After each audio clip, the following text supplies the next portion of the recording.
So the next principle I'm sharing with you to unlock the self-healing power of your body, of your asanas, is the principle of natural alignment.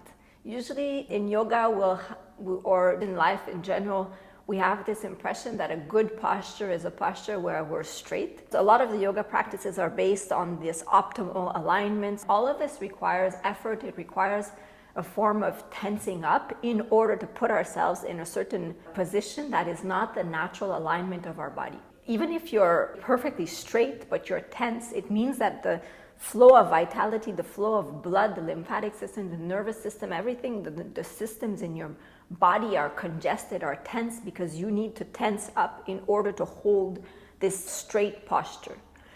Whereas the intention of the yoga therapy practice is to allow this flow of circulation of vitality inside of you. Like the trees in nature, a tree can be crooked, the branches can be all crooked, the trunk can be all crooked, but its roots are grounded into the earth, and then the sap of life travels through the tree. Even if everything is crooked, there's vitality, there's life that travels through the different branches all the way to the leaves. It's the same thing in our body. We each have our own natural alignment, and each person is different.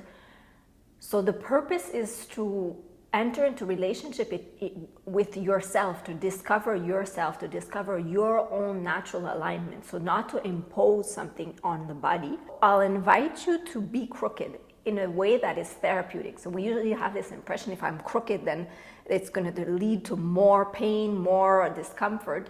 But the difference between being crooked unconsciously versus being crooked consciously is that when you're there, when your presence is there, when you feel yourself, then the posture becomes therapeutic. Even when it's crooked, it's actually more beneficial than when you hold yourself straight and you need to tense up. For example, if your liver is tense, the liver is a big organ on the right side of your body. If your liver is tense, what it will naturally do if you don't try to do something with your body is that since the tension pulls the tissues, contracts the tissues, and pulls also on the spine, so you'll end up being in a crooked position and leaning into that liver that is tense, that is congested.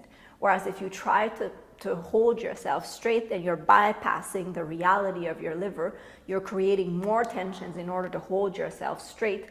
And then this just perpetuates this cycle of tension instead of relaxing. And it's in relaxing that you can enter into relationship with your organs. The main areas of tension in the body stem from the organ. And then from the organs, these tensions dissipate into the other parts of the body. Usually our organs are protected. We don't have access to them. So it's through this allowing yourself to relax into the natural alignment of your body, the natural alignment of your tensions, that your body will guide you step by step through the different tensions in order to unwind them.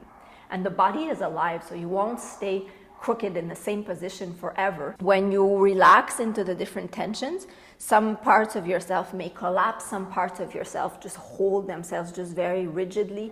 But through your presence, through your attention, through infusing your care, then you start to feel. And then the moment that you start to feel, the body responds to our presence.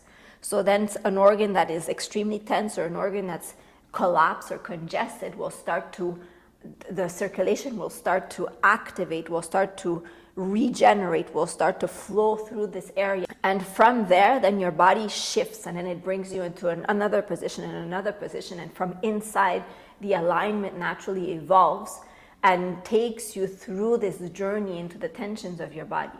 So this is extremely important in a therapeutic practice, to allow yourself to be crooked. Essentially, it's to allow yourself to be honest with yourself, because when we try to hold ourselves up straight, it's to present a certain facade, to be in interaction with the people in our day-to-day reality. It's like the mask that we put on, versus if you let go of control and you relax and you follow the natural alignment of your body, then you're faced with your honest reality, your natural posture, the way that you naturally feel. If you're sad, if you're angry, if you're tired, then you allow yourself to feel what it is that you're actually feeling, and from there the body can start to heal, you can start to heal. I'll invite you to allow yourself to be crooked in a therapeutic way with your consciousness, and not to be afraid that you'll hurt yourself. If you're there, then you'll feel, and if it becomes too intense and you can adjust the position, then you don't need to stay as long. But if you constantly avoid the discomfort,